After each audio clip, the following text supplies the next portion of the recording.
Bueno, buenos días nuevamente a todos. Con este video seguimos en la segunda parte de nuestra explicación acerca de la literatura y las guías 1 y 2 de esta clase. Entonces, para esta sesión vamos a hablar acerca de la generación del 27. Recordemos que para hacer un análisis literario debemos reconocer los datos específicos de la obra.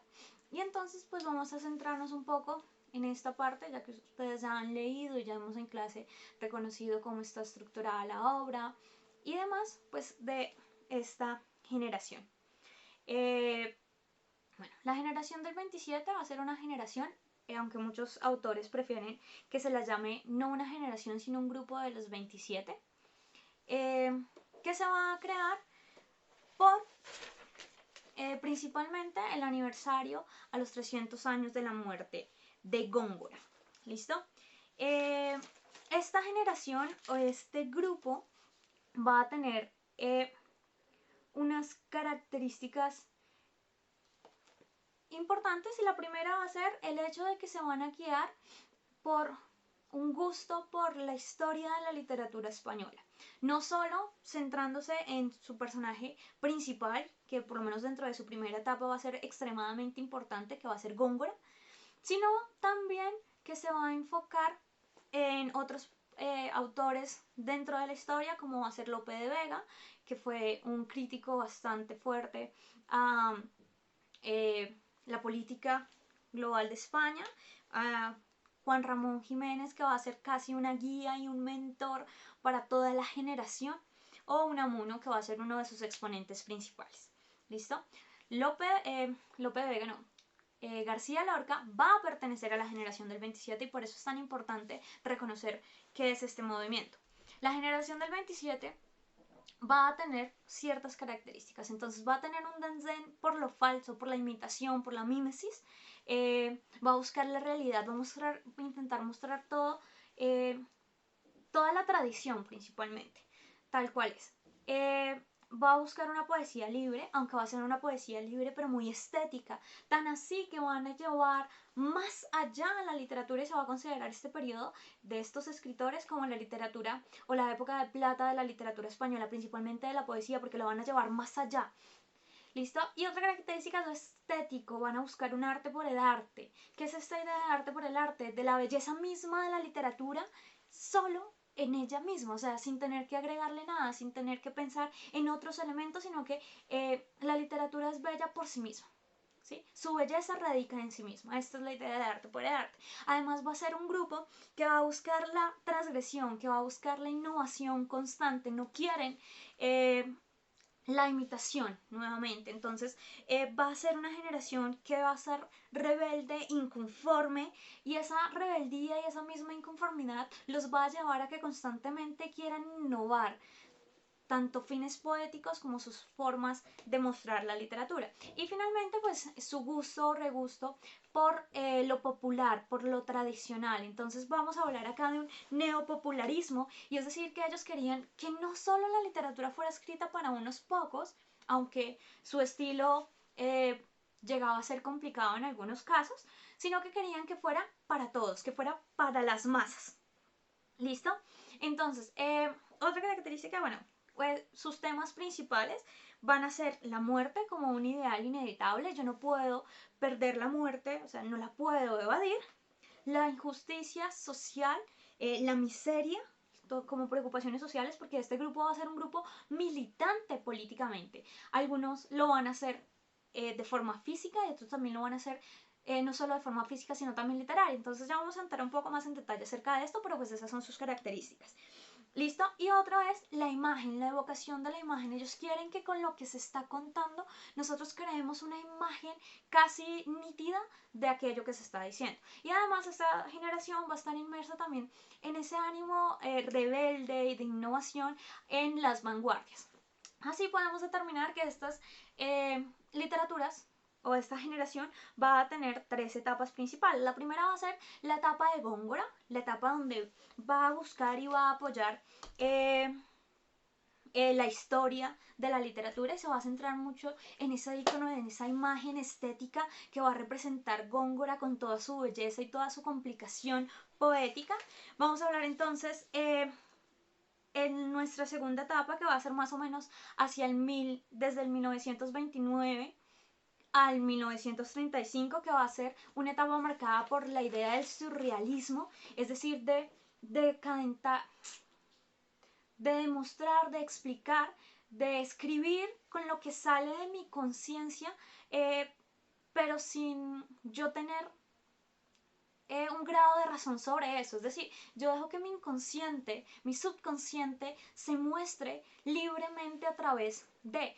Yo dejo que esta realidad no solo se mantenga así como una imitación de, sino que la analizo y la estudio como algo más allá, como algo que sale, como algo extra. Entonces acá podemos pensar, por ejemplo, en las pinturas de Dalí, en donde la realidad no es tan como se nos pinta. ¿Quién nos dice a nosotros que el sueño es la realidad, o que lo que vivimos sí es real? Ese tipo de ideas, ¿listo? Justamente esto se relaciona por su idea de la muerte como final inevitable. Entonces, ¿qué me ocurre a mí?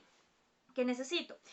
Además, eso también va a estar influenciado, esta segunda etapa, muy influenciada por la militancia política, que ya habíamos hablado hace un poco.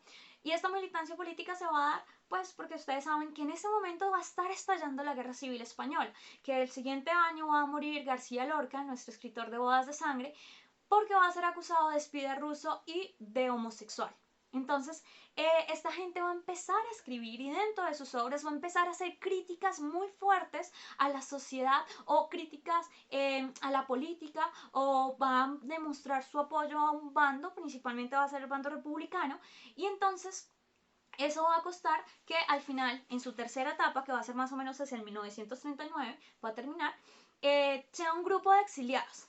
Un grupo de exiliados que justamente en esa etapa va a empezar cada uno a tener individualidades. Por eso es precisamente que no podemos decir que es una generación, o muchos estudiosos creen que no es una generación, sino que fue un grupo de escritores que durante sus primeras dos etapas estuvo muy unido, mantuvieron temas muy similares, todos centrados en esta idea de las vanguardias, todos centrados en esta idea de la militancia política, del neopopularismo y de las tramas como la muerte, el amor, las pasiones humanas, pero después se fueron alejando en esta época de exilio para cada uno crear su propia versión, su propia estilo literario.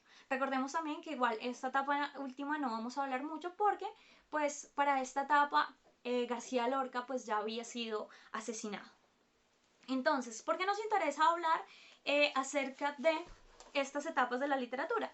Porque pues García Lorca pertenece precisamente a esta generación, a este grupo de los 27. Y como tal, su obra literaria, en este caso La Dama Boba, va a estar relacionada con los aspectos de esta generación.